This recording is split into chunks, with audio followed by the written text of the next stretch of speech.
সব দোয়া বাদ দেন, একটা দোয়া করেন না, রব্বে করিম তুমি বড় রহমান, তুমি বড় দয়াবান, তোমার দয়া আছে বলে আমার মতো পাপী, আমার মতো জালিম আজকে তোমার দরবারে হাত তোলার সৌভাগ্য পেয়েছে। আল্লাহর কাছে সবসময় দোয়া করতে হবে পজিটিভ, নেগেটিভ কোনো দোয়া আল্লাহর কাছে করা যাবে। ইসলাম কি শিখাচ্ছে জানেন?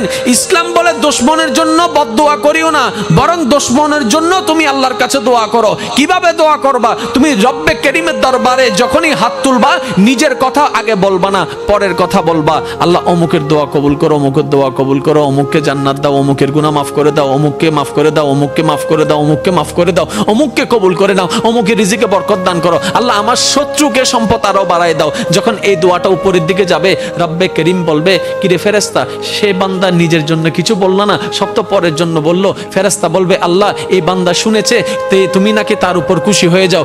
যে বান্দা অন্যের জন্য ভালো চাই, তুমি নাকি তার ভালো চাও। যে অন্যের প্রশংসা করে, তুমি নাকি তার সম্মান বাড়ায় দাও। আল্লাহ যে অন্যের জন্য মঙ্গল কামনা করে, তুমি নাকি তার জন্য বরকত বাড়ায় দাও। এই বান্দা সেই সূত্র বুঝতে পেরেছে, তাই নিজের জন্য চাচ্ছে না, সবার জন্য চাচ্ছে। রব্বে করিম বলে, তার দোয়া ফরিয়াদ কবুল করার ব্যবস্থা করো, কারণ যে অন্যের ভালো চায় আমি আল্লাহ তার ভালো করে দিই। বলেন সুবহান। মনে রাখবেন, আল্লাহর কাছে চাইতে হবে হালাল জিনিস, হারাম জিনিস নয়। আপনি যদি আল্লাহকে বলেন, রব্বে করিম আমার দুশমনের ফাঁকটা লেঙ্গা করে দাও, হবে? প্রত্যেকটা কিছু একটা টেকনিক আছে না নাই? এবার বলেন, আল্লাহর কাছে পাওয়ার মাধ্যম কি? দোয়া। আল্লাহর কাছে পাওয়ার মাধ্যম কি? এবার আমরা দোয়া করি যে আল্লাহুম্মা আমিন। ফেরেশতা হদ্দে কেঙ্গর হদ্দে ইতা হদ্দে আমি দোয়া করি দি অদিন দোয়া হইলে ডাহাতি কি?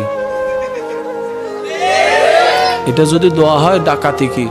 সো দোয়া করে দিতে আর আল্লাহ ইয়ন্দ ইয়ন্দ ইয়ন্দ ইয়ন্দ ইয়ন্দ ইয়ন্দ ইয়ন্দ এন ভাবে লিস্টি হদ্দে জানিতে দোয়ানত গিয়ে বাজারত দ দ দ। এরকম হাজার বছর দোয়া করলে লাভ হবে?